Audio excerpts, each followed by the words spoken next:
Hello everyone, today is Tuesday the 30th of June. Wasn't the Children's Day service on Sunday just super? So much energy and involvement and movement. Thanks to everyone who played a part in whatever way. Now, you may have noticed there's been a bit of a debate lately about statues. I wonder what you've made of it all. I've had a few thoughts as I've mulled things over from different angles. The most important, I think, is that, as far as I can tell, basically the Bible doesn't like statues.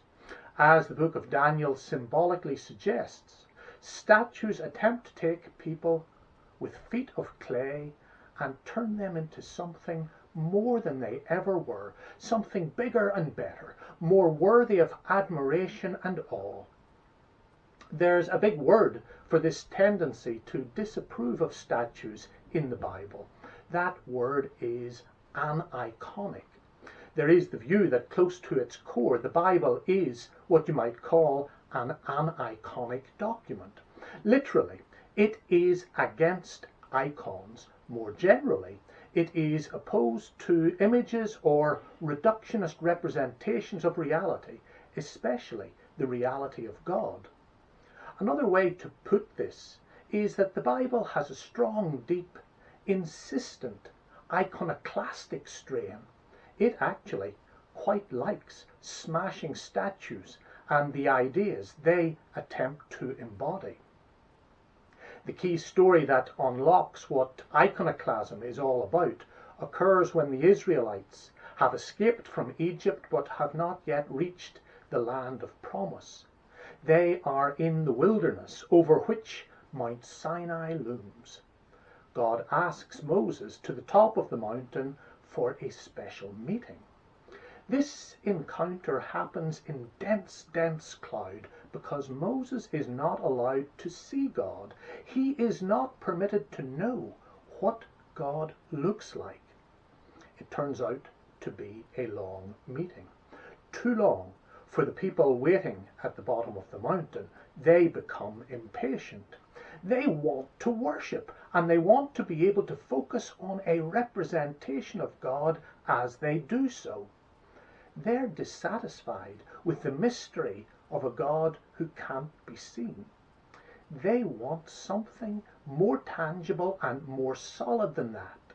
So they ask the priests to fashion a statue for them that is a recognizably godlike figure to them. The priests come up with a golden calf, and the people are well content. But when he comes down the mountain, Moses is most definitely not. He is, as we might say, in a very aniconic, iconoclastic mood.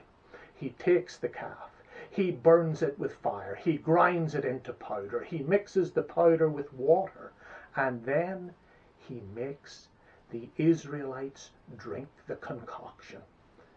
It's like a live vaccine, an inoculation to remind them that God cannot be contained or captured in any one fixed image.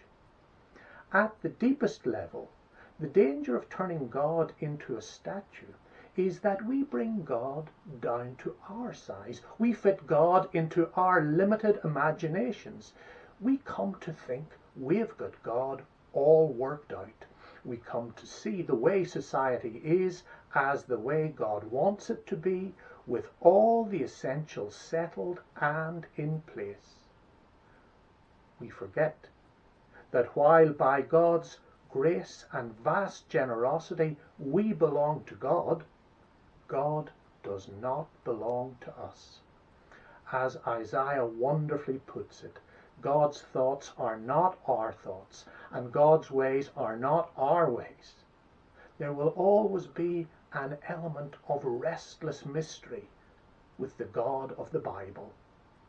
There will never be an end to learning about the depth of the richness of the wisdom and the knowledge of God.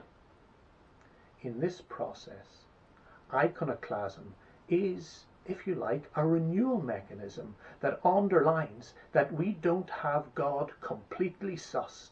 It stirs things up and makes us think afresh. As there were for Moses, there may be times for us too when the clouds lift and we feel that we are talking to God face to face, just like with a close friend. But there is also a big challenge. For as we come closer to a profounder understanding of God's love for all people and God's passion for justice, we will be called to review our history and our commemoration of it, statues and all. And in pursuit of reconciliation and justice, I hope we are able to see the rightness of taking some statues down. Respect for the brutal historical experience of others requires this. Surely contemporary neighbours who may be hurting and who are made in the image of God every bit as much as we are more important than statues involved in activities we would not want to be associated with. Think about that, and I'll speak to you again on Thursday. Until then, God bless, and bye for now.